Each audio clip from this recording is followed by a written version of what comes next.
Well, it's the new year, and Pixel is hungover from the eggnog we had left over from Christmas. I don't know how, because he didn't have a mouth, and it was non-alcoholic eggnog, but that's the way these things go, I guess. Either way, we have a lot of fun games coming out this year, and while I'm still working on the Metroid Prime video I had planned to do back in September, I thought I might look at some games that are coming out later in the year that I'm big excited for.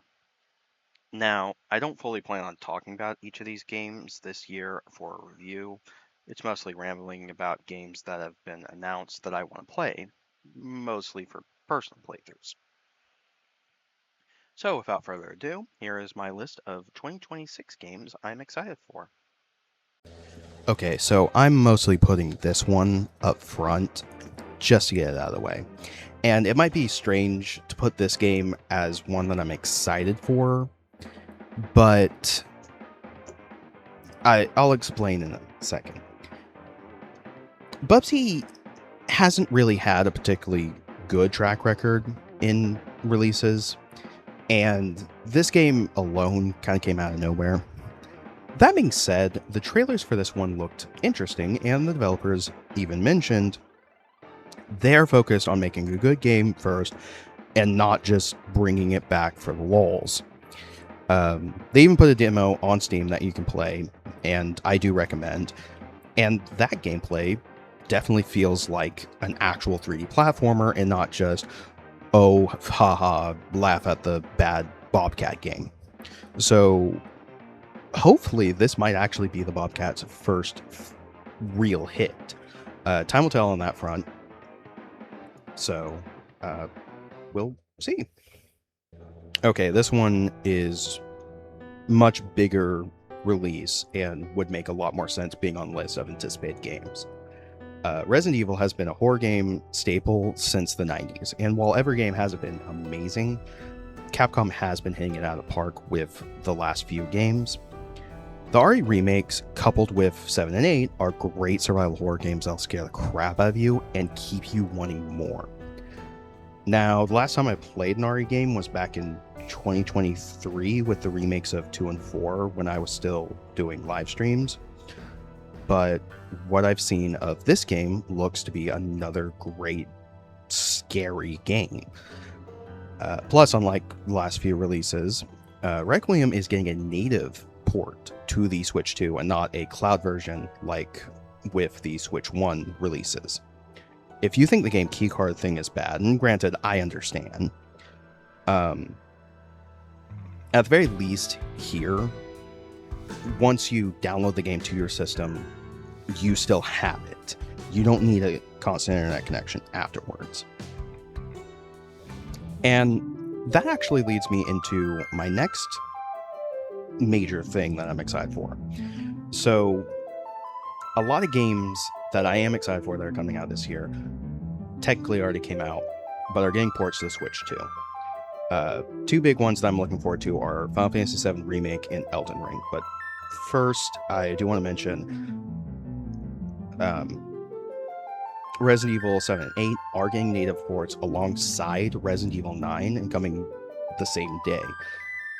Don't know if I'm picking them up on Switch 2, as I have them both on PlayStation and PC, but they are nice to see. That being said, going back to Resident Evil 7 and Elden Ring, the RE7 remake, I'm happy that, for one, that is not being shackled to PlayStation PC. It not only is coming to Switch 2, it will also be coming to Xbox. I haven't cared about Xbox in a while. In fact, my most recent Xbox is an Xbox One. And I think that's a launch model as well. Not sure. But I'm mostly excited for Resident Evil 7 to be able to take it on the go. And yes, I theoretically could play it on the Steam Deck. But for one, I don't have a Steam Deck. And the other thing is, I don't know how powerful a Steam Deck is. I know generally how powerful a Switch 2 is. Now, for Elden Ring, I'm just generally excited to play this, period. especially because the DLC is included in the package. Don't know if it's going to be a game key card. Don't know much about it. In fact, this game was technically supposed to come out last year and got delayed to this year. I did buy Elden Ring when it first came out on PlayStation 4, and this is before I had PS5. And I did upgrade to PS5 version. But I didn't play a whole lot of it. And part of that is because I'm not a huge From Software fan. And it's nothing to do with Elden Ring or From Software games. It's just their games are a little too difficult for me. I tend to be really reckless when it comes to games, and when I'm spending 2 hours doing essentially the same task, it stops being fun for me. But biggest reason I didn't really play Elden Ring is because I just got distracted with other games. And I'm more willing to double dip on this game so I can finally experience the game and the DLC. And I did promise that if my channel ever got to 1,000 subs, I would do a video on Elden Ring. So what better way to do it than have a new port that has all the DLC included? There's also Indiana Jones and the Great Circle. It did come out to Xbox first, but like I said, I haven't really been paying attention to Xbox and don't even have a recent Xbox that I can play it on. Last year it did come to PlayStation and I was excited. Didn't pick it up. But I'm real excited that it's coming to Switch 2. Especially because as far as I know, the Switch 2 is on par with a PlayStation 4. Probably PlayStation 4 Pro. Don't know. So it is interesting and nice to see more powerful games being brought to Switch 2. That being said, Switch 2 did launch with Cyberpunk 2077, and that game not only looked nice and played well on the Switch 2, was also all on cartridge, including DLC. So that was nice. Either way, happy to see these big games coming. Holy shit, it's been too long since we got a Bond game, and even longer since we got a good or even halfway decent one. I'm not counting the port of GoldenEye to Xbox and the Nintendo 64 online app, because that's an old game that just got brought over. First Light looks to be a great game featuring the famous spy, and is even going to be made by the team that brought the Hitman franchise to life. What's interesting is that we are playing as a younger Bond as he first starts out at MI6. Not much to say about this one, as to be fair, I haven't kept a close eye on this one as I have with others, but I am definitely excited to see what IO Interactive will do to the franchise, especially considering IO Interactive's latest Hitman games, the World of Assassination trilogy, have been great hits. And as long as they don't run into the same problem that 007 Legends did, I'm sure they can deliver a solid 007 game. I only have 2 words to say about this one. Lego Arkham. From the first gameplay footage, that was what I was seeing people say about this one. I'm a huge fan of LEGO games, and even more so with the Batman Arkham games, because they are just solid releases. So, seeing Traveler's Tales fusing the gameplay of both into their next game is really exciting, especially because Traveler's Tales has had a fairly decent track record releasing LEGO games. Yes, not all of them are good, but most of them are solid games. Their last game, LEGO Star Wars The Skywalker Saga, was, in my eyes, the best LEGO game I had played, although the mumble mode could have been better. It also looks like this new Batman game will be taking cues from multiple different stories of the Bat, whereas other LEGO Batman games have been fairly original stories. Not sure if this will adapt movies wholesale, or will be an original story like before, but either way, I'm excited to save Gotham again brick by brick. And hey, even if it is a original story with cues, It's Batman. You can't really go wrong with the Bat. Anyone who has watched my channel, especially if you have been here since before I started reviews and was doing live streams, would probably guess that Insomniac Games has been and probably will be one of my favorite game companies of all time. While I first knew them because of Ratchet & Clank and the original Spyro trilogy, they have had many other games in their history. Now, back in 2018, they made one of the best Spider-Man games, and this year they're set to venture further into the Marvel universe with everyone's favorite mutant, Wolverine. Now, I know that there were leaks to this game and Insomniac in general, and the entirety of the game was technically leaked back in 2023, but that was at a fairly early alpha stage to my knowledge, and I know people were a bit disappointed, but again, that was an early state for the game. The Spider-Man 2 game had literally just released when those leaks came out, and a lot can change in 3 years. I have personally stayed away from the leaks, as I would like to be surprised with the game when it finally comes out, and like to form my own opinion without having to download a chunky, extremely early alpha build of a game that might not even run on my laptop, let alone hack my PlayStation to run it on there. And I personally have faith that Insomniac will be able to deliver a great game, as they have many times before. No, I will not acknowledge Fuse. That was EA's fault, not Insomniac. Okay, so this one I kind of forgot about until I was making this list and looking up games that were coming out this year.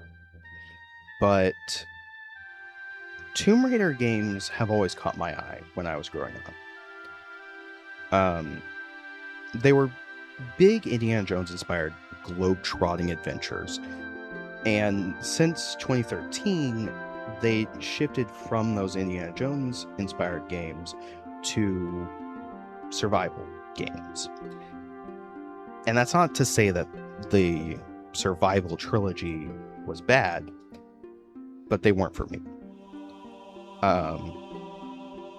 I more was always interested in that Indiana Jones like story and gameplay, and we are getting not just a brand new Tomb Raider game that's coming out much later, but with the recent remasters of the original 6 games. During the Game Awards, it was announced that we are getting a remake of the first Tomb Raider game, which is apparently coming out this year. I didn't realize at first that it was a remake, and that just goes to show you how much I really remember of the first game. But either way, I'm excited. Hopefully this one's good, and we can return to what made the franchise appeal to me in the first place. Again, time will tell.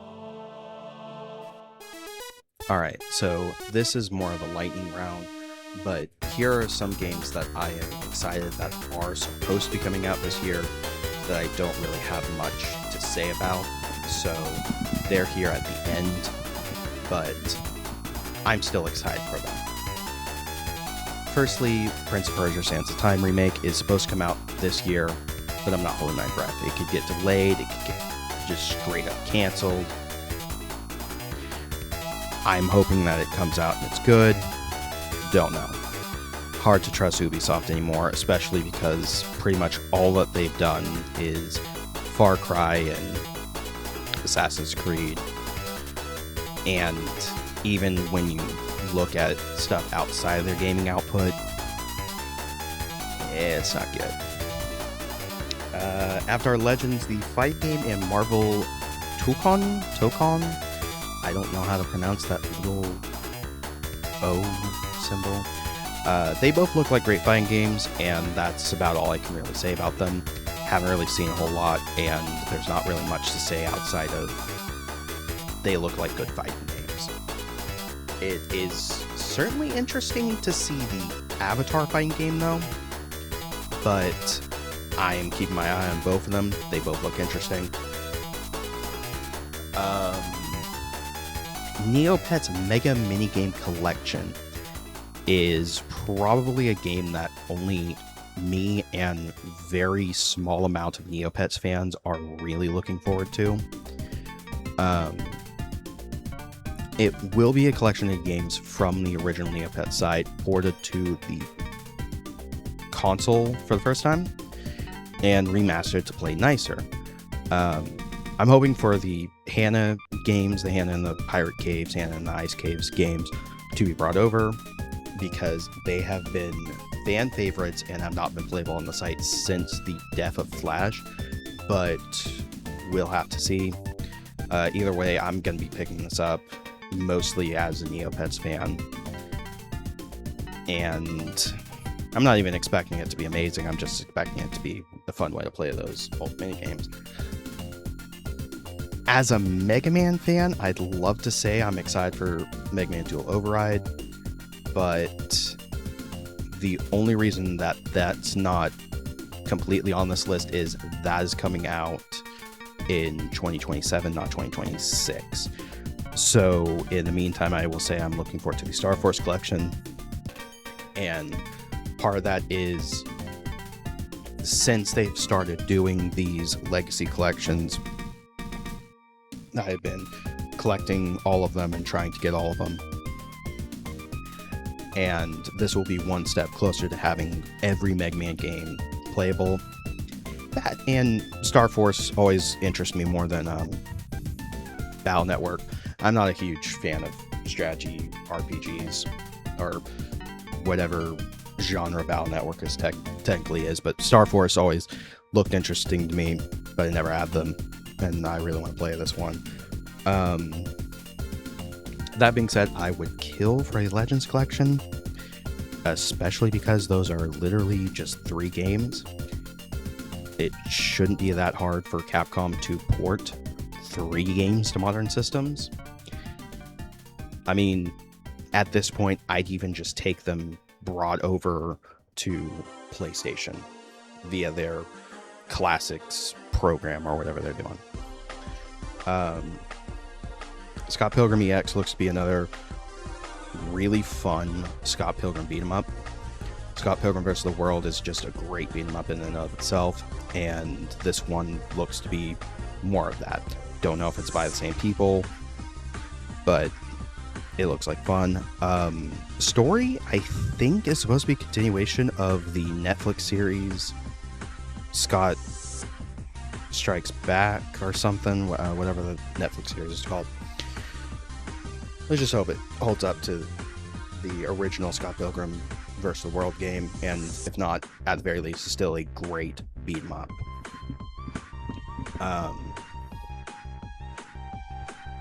Lastly, I am not as big a Star Wars fan as my friend Bion on my second channel, Gear Playthroughs, but I do enjoy Star Wars, and especially Star Wars games, and I adore more wacky Star Wars games. Go all out with some of the more ridiculous stuff. And one of the games that was announced during Game Awards that I was real excited for is Galactic Racer, which seems to be a continuation of the Episode 1 pod racing and I think it was Racer's Revenge on PlayStation 2. Again, not much to fully say on this one, because we don't even have gameplay. All we know is that it's going to be a pod racing game. But I just want something that feels like F-Zero or Wipeout in the Star Wars franchise, and that's why I loved Episode 1. With that being said, those are games I'm excited for. So, Alright, I think that's a good enough list to start the year off with. I know that there will definitely be more games that come out this year that will also excite me, that probably just haven't been announced yet, and could even replace list titles on this list. Hell, some of the games on this list could even end up being delayed. In fact, one of the biggest reasons I didn't put something like Grand Theft Auto 6 on this list, other than not being nearly as excited for that one, is partly because I'm half expecting it to be delayed out of the year again. Either way, I'll see you guys next time, where hopefully I'll have that Metroid Prime video out. Time will tell, though.